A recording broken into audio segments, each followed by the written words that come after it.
for which I had labored under the sun, for I must leave it to the man who will come after me. And who knows whether he will be a wise man or a fool?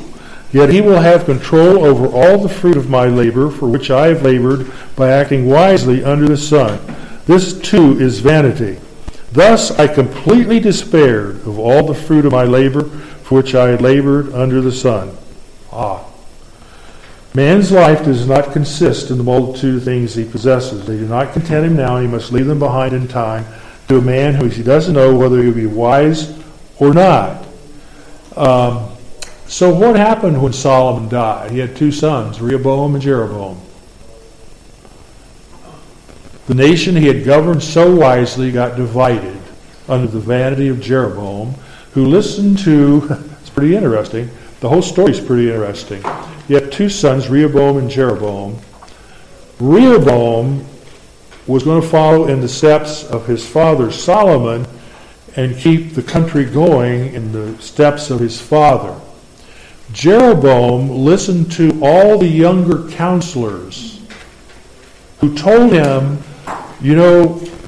make the country better than your father made it. Enact more taxes, get more money, build more stuff. And so what happened was we had a divided kingdom, because 10 of the tribes followed Jeroboam and 2 of the tribes followed Rehoboam. And so Solomon spoke very, very prophetically here. I've worked really hard to make this a great nation, but who knows what those who come after me will make of it and what they'll do with it. Now, personally, for all of us, we want to think about what is called your personal net worth, or whatever you have and own. We're going to, whatever we have when we leave this earth, we'll leave it all to someone. So that's where along the way I've been encouraging everybody over all the years, be sure and put God in your will. Don't just hand it all out. And it is kind of interesting. Over the years, I've had several people come to me, parents who said, I have 2 or 3 kids and one of them's good and 2 are bad, or 2 of them are vice versa, whatever situation, and we're having trouble what to do with the one that's not so good. Should we leave them anything? I said, I'll tell you what I've told every one of them. Absolutely not. The Bible never says you should do something like that. That's not a place the Bible ever says that all kids should be treated equally. You have one that is already proven they're worthless and they can't handle what you've given to them. So you're going to give them more so they continue down the same path? That's not what God wants. That's nowhere God says that. So anyway, that's what Solomon says. He says, look, life can't consist in a multitude of things I possess because, one, they're not going to bring me contentment now. He spends a lot of time on that. And I'm going to leave them behind, and I don't have a clue what's going to happen after I'm gone. I think I might have a clue, but I really don't. It's interesting. John won't mind if I tell this story. John Roberts, he just had a brother that died, and it's pretty interesting. John told me, these are John's words. His son never had anything to do with him his whole life. But all of a sudden, there's an estate to settle and money to be had, so the son shows up. And that can be, now here's one for you.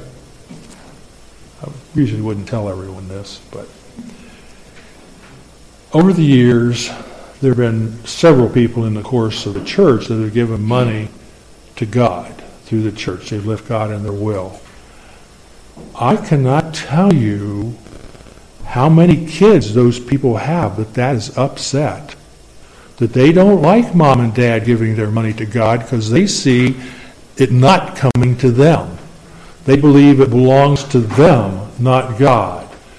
And there's been more than one occasion, in fact there have been several, where we've had to deal with upset kids, and they get, when I say kids, they're adults. They're in their 50s and their mom and dad just died in their 70s or 80s or whatever. And they're all upset. In fact, while mom and dad are still living and they want to give money to God, they're against it. No, that church doesn't deserve your money, Mom. That church doesn't deserve your money. Well, you're not giving it to the church. First of all, you give it to God. For heaven's sakes, get it straight. But anyway, that happens too. And so it's always interesting to sort of confront those people a little bit and say, you know, that money is your mother's to do with as she sees fit. And if you resent it because she decides to give it to God, that's your problem, buddy. It's not hers. So anyway, that's another one that shows up. Human nature really shows up when somebody in the family dies. I can guarantee you this. Having been in on, you know, the death, funeral, and burying of lots of people, that in my own family we had one. Well, there you go, Nada. You're here. So Nada married Jim Jacobson, who was married to my cousin, and my cousin Jim made this decision to put all their finances together at one time.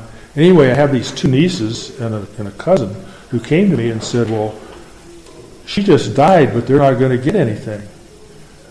This is my own family I'm confronting here. I said, well, that's a decision they made. It wasn't any of your business what they decided to do with their money. They're the two people that got married, and however it turned out is however it turned out. It's what they wanted. You have no business in it. And so it's really interesting. I'm telling you, you want to see the real nature of man? Well, die and come back, and you'll see it. And sometimes you'll be surprised what shows up on the doorstep. You just never believe that could come out of those people. So, at any rate, let's move on to number 3. Where are we, Rhonda? We are at 21. Okay, we got a couple minutes, so we'll do 3, and then we'll leave the 4th one for the next time. John is not here, and I get asked back. So the third thing that's not going to meet our life needs, is fun, personal enjoyment, just having a good time. No matter how spirited the event, it provides no lasting solution to man's needs. It's fun for a minute, and then you have to go spend another minute, and another minute, and another hour, and another hour to keep the thing up there to have fun in life. But it gives a certain momentary release, and at best is soon gone. Let's see if we have a passage here. You got a whole list of them there that you can look up, let's go with 2, 1, and 2. That's a real clear one. I said to myself, come now, I will test you with pleasure, fun. So enjoy yourself. And behold, it too was futility. Now you remember the last time we were here, I went through all the positive statements in the book, and he says, go have fun. That's okay. Just don't forget God in it. God has to come first. It's like my granddad always said, Barry, you can't go and play until you've done some work. There's no point in play until you've done some work. Play means nothing by in and of itself. It's just an empty thing. You have to do some work, so you're actually resting from something. You're actually having some fun because you've done something positive and you need rest. I mean, there's a lot more to it than that in that particular lecture for my granddad. But Solomon says, I said of laughter, it is madness. And of pleasure, here's the one, what does it accomplish? Now, I don't know, whatever kind of TV you have, not the TV set itself, but the TV programs that come into your house, how many of you have the one called Outside? It's part of the Outdoors series of channels. Well, see, I love the outdoors, and anything outdoors I'm okay with. So it's called Outside. Well, on Outside, you have these mad people who are all in their 20s.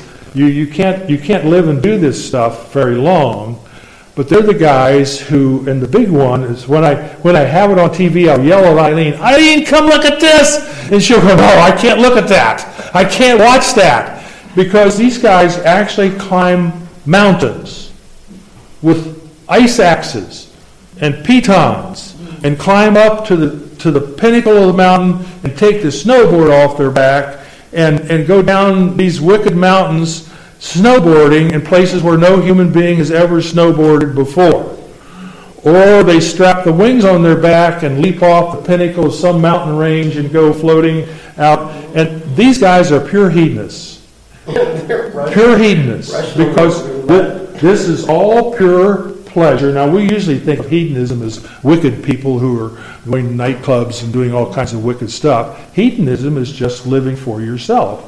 These people live for nothing but pleasure. So after they snowboard off one mountain, they got to snowboard off another. And after they fly off one mountain, they've got to fly off another. And then there's the bicyclists who literally bicycle on the knife edge of mountain rock edges. And some of them, and they go down over these mountains, and some of them don't even ride a bicycle. They jump a bicycle from boulder to boulder. There's no riding in it.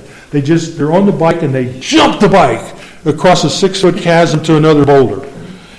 And you watch that kind of stuff, and I watch it because it's so fascinating, but these people are all the hedonists of the world of the first order, because it's all about pleasure. It's about their personal pleasure. So you can put anything in there you want to, but if it's all about our personal pleasure and it's nothing but fun, it's worthless because it has no lasting element to it, Solomon says. Because as soon as it's over, you've got to go do other stuff. Now, since I hunt and I watch the outdoor channels, I got about 6 of them with different hunting programs, and I'm so tired of hearing this statement. You can go on this hunt and it'll be the hunt of a lifetime.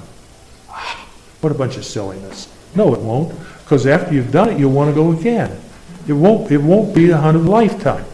So whatever men pursue for pleasure, the minute it's over, they got to pursue more pleasure. That's what Solomon says, because this isn't going to last. So you can put anything in there you want to. Well, my husband was a car person, and he would find this car. It was the most wonderful thing in the world, and I have to have it. And we got it always, and it would last a little while, and then it was just everyday stuff. Got to have this over there. I saw this car, this old vehicle. I want to restore it, and it's just wonderful, and I've got to have it. And that's the same way with Solomon. It was whatever I have is fun for a minute, but then the new wears off, and I got to have something else. Never satisfied with what we have. I'm sorry, David. That's it. That's okay, because that's it exactly. And so we have to watch ourselves and guard ourselves that we don't fall into that trap in any way, shape, or form. It doesn't make any difference what we're pursuing and what we're having. The what doesn't matter. It's the why. The what doesn't matter, and besides that, all of us in here, except for this guy, are old and gray-haired, and we've paid our dues. We've worked hard for a living, and so we have some pleasure coming, okay? We do. Just like my granddad said, Barry, you can't go have any fun until you've done some work. It doesn't work that way. Fun doesn't come first. Work comes first. So anyway, we've paid our dues. We've earned some pleasure. But just remember, now the problem with pleasure now is my body won't do it. I can sit at my front window and look out and go, oh, I'd love to go sit in my tree stand, but I just can't do that. It won't work today. My body just won't climb up those stairs and sit in that cold.